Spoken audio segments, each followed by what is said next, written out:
Learn English through story. The artist's redemption. In the heart of a bustling city lived an artist named Julian. Known for his breathtaking paintings and sculptures, Julian was celebrated far and wide. His work was displayed in the finest galleries, and his pieces fetched staggering prices at auctions. But despite his success, Julian was a man burdened by his past, a past he rarely spoke of and tried desperately to forget. Julian's talent was undeniable, but so was his pride. He had always believed that his art should stand alone, untouched by the influence of others. This conviction made him fiercely independent, but it also made him difficult to work with. He distanced himself from friends, family, and mentors, convinced that he needed no one. His art became his only companion, and he poured all his emotions into it: his anger,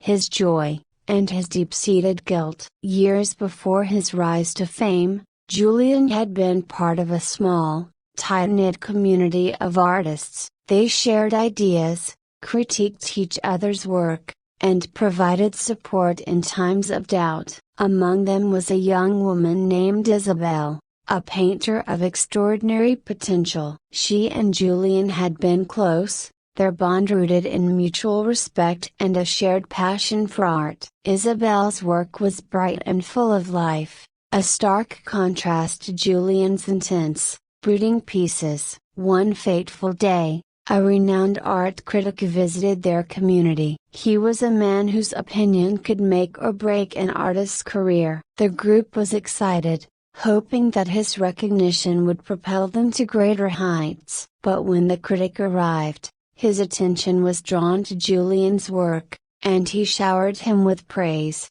declaring Julian a genius. The critic, however, was less impressed with Isabel's paintings, dismissing them as frivolous and lacking depth. Julian, basking in the glow of the critic's praise, said nothing to defend Isabel. He could see the hurt in her eyes, but his pride wouldn't allow him to speak up. He justified his silence by telling himself that the critic was right, his work was superior, and Isabel would have to accept that. Isabel, crushed by the critic's harsh words and Julian's betrayal, withdrew from the community. She stopped painting and eventually disappeared from the art scene altogether. Her absence left a void in Julian's life, but he refused to acknowledge it, telling himself that she was simply not strong enough to endure the harsh realities of the art world.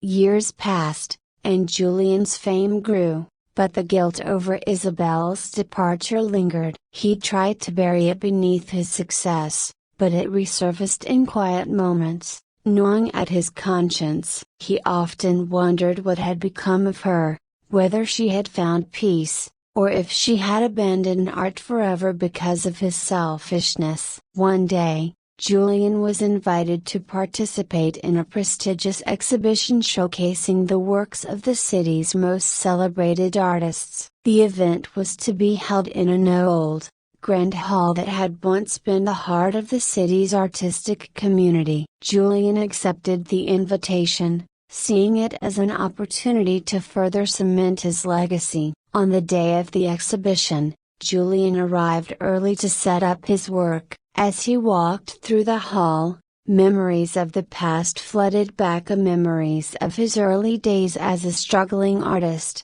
of the friends he had lost touch with, and of Isabel. The guilt he had tried so hard to suppress came rushing back with full force, and he found himself unable to focus on his work. As he wandered through the hall, lost in thought, Julian noticed a small, unassuming corner where an artist was setting up her display. Intrigued, he approached, only to find himself staring at a series of paintings that took his breath away. They were vibrant and full of emotion, with a depth that resonated deeply with him. The style was unmistakably familiar, and his heart skipped a beat when he saw the signature on the paintings: Isabel. Isabel had returned, and her work was more powerful than ever. The pieces reflected a journey of pain, healing, and rediscovery, and Julian could see that she had found her voice,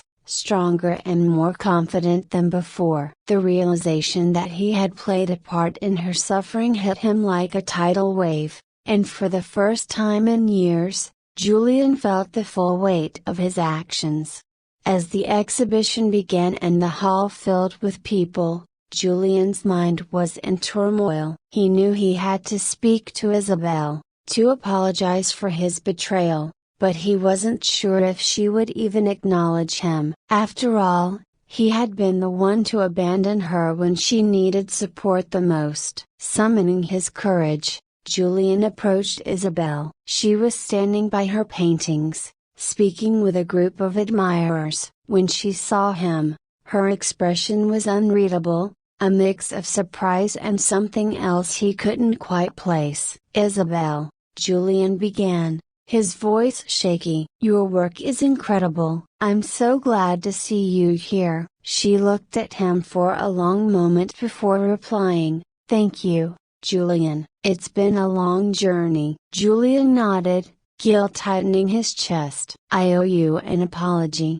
he said. "I should have stood up for you back then, but I let my pride get in the way. I was wrong, and I'm so sorry for the pain I caused you." Isabel's expression softened, and she sighed. "It was a difficult time for both of us, Julian. I won't lie and say it didn't hurt, but I've made peace with it. That experience pushed me to find my own path, to discover my true voice. In a way, it was a blessing." Julian felt a wave of relief wash over him. Isabel's forgiveness was more than he had hoped for, and it was a gift he didn't feel he deserved. "I'm glad you found your way," he said. "Your work is extraordinary. I'm honored to see it." Isabel smiled, a genuine smile that reached her eyes. "Thank you, Julian, and I'm glad you're here too. We've both come a long way." As the night went on,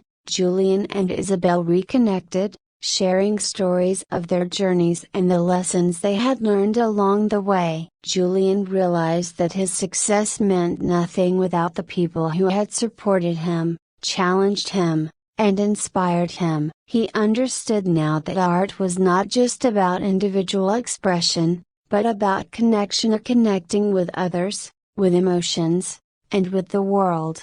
From that day forward, Julian approached his work and his life with renewed humility. He made amends with old friends and opened himself up to new collaborations. He supported young artists, encouraging them to find their own voices without fear of judgment. And in doing so, he found a deeper fulfillment than he had ever known. Julian's art continued to evolve, but now it was infused with a sense of purpose and a recognition of the interconnectedness of all things. And though he would always carry the memory of his past mistakes, he also carried the knowledge that redemption was possible, not through erasing the past, but through embracing it and learning from it.